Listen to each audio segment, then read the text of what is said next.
দুই দশক পর ঢাকা ইসলামাবাদ জেএসি বৈঠক নেওয়া হলো নানা উদ্যোগ। 2 দশক পর বাংলাদেশ ও পাকিস্তান যৌথ অর্থনৈতিক কমিশনের 9ম বৈঠক অনুষ্ঠিত হয়েছে। বৈঠকে ঢাকা ও ইসলামাবাদ বাণিজ্য, কৃষি, তথ্য প্রযুক্তি, খাদ্য, জ্বালানি, ঔষধ ও যোগাযোগ সহ বিভিন্ন খাতে সহযোগিতা আরও জোরদারের বিষয়ে একমত পোষণ করেছে। সোমবার রাজধানীর শেরেবাংলা নগরে এনইসি সম্মেলন কক্ষে জেএসি 9ম বৈঠকে এসব বিষয়ে আলোচনা হয়। বৈঠকটি বাংলাদেশ ও পাকিস্তানের দ্বিপাক্ষিক এবং আঞ্চলিক অর্থনৈতিক সহযোগিতা জোরদারের ক্ষেত্রে এক গুরুত্বপূর্ণ পদক্ষেপ হিসেবে চিহ্নিত হয়েছে। দক্ষিণ এশিয়ার দুই দেশের মধ্যে সর্বশেষ জেএসি বৈঠক হয়েছিল 2005 সালে। 2 দশক পর এই প্ল্যাটফর্মের পুনরায় কার্যক্রম শুরু হওয়াকে উভয় পক্ষই তাদের অর্থনৈতিক সম্পর্কের এক উল্লেখযোগ্য অগ্রগতি হিসেবে আখ্যায়িত করেছে।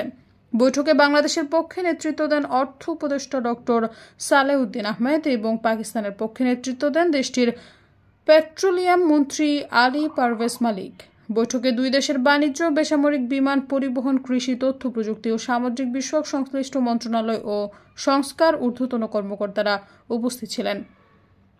বৈঠক শেষে সাংবাদিকদের সঙ্গে আলাপকালে অর্থ উপদেষ্টা বলেন, আলোচনায় কৃষি, বাণিজ্য, তথ্য প্রযুক্তি, খাদ্য, বিমান ও নৌ পরিবহন সহ নানা খাত নিয়ে আলোচনা হয়েছে, যার লক্ষ্য দুই দেশের জনগণের জীবন মানের উন্নয়ন।